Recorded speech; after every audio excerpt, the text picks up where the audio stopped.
There was a moment I dissolved. I disappeared, not into despair, but into infinity. The boundaries of me faded, and all that remained was presence. I had searched for myself in places love could never survive, in roles, in accolades, in broken mirrors, reflecting only fragments. The path didn't begin when I found myself. It began when I lost everything I thought I was. I surrendered, not out of weakness, but devotion.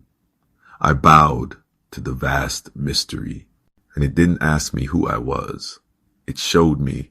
The ego, once a master, became a whisper.